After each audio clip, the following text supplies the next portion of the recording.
Hello, this is Brian Scuttle of Sonic Cinema.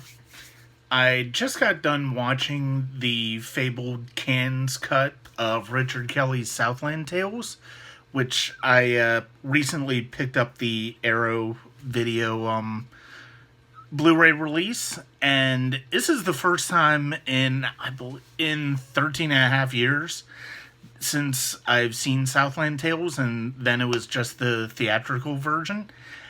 It was a mess then, and it's still very much a mess now. I can understand why it didn't necessarily have a great reception at Cannes.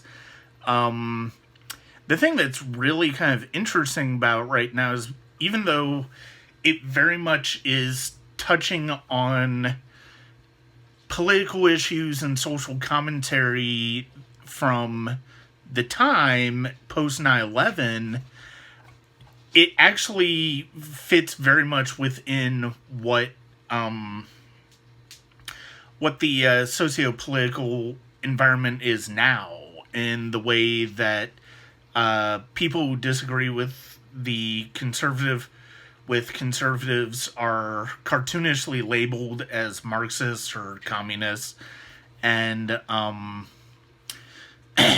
the prudish nature of the way people look at sexuality, uh, the pending outbreak of war, the surveillance state, and you have you have billionaires working who are a bit eccentric, working with forms of clean transportation, like in Wallace Shawn's character, and it's still really.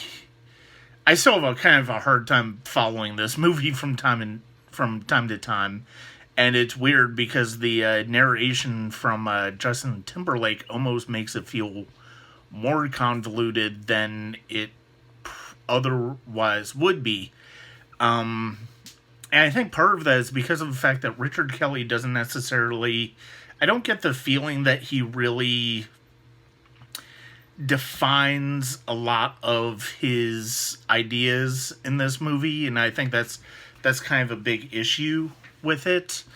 The cast is not the problem with this movie. Actually, the cast is really good, and this is The Rock. This is Dwayne Johnson, like at the very early part of his acting career.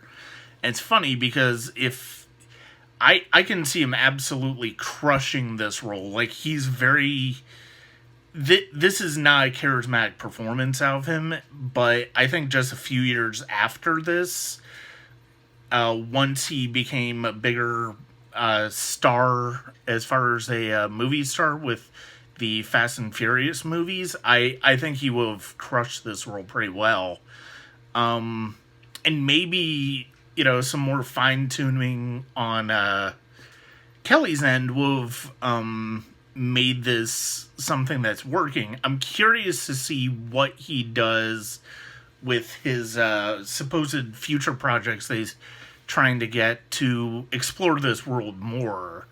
And maybe it's just a matter that you can't really do this type of world or this type of environment in one film.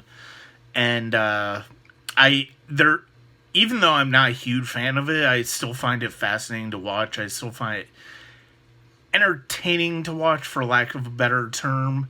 The soundtrack is still really great. I enjoy watching the cast. Sarah Michelle Gellar actually is pretty good in this.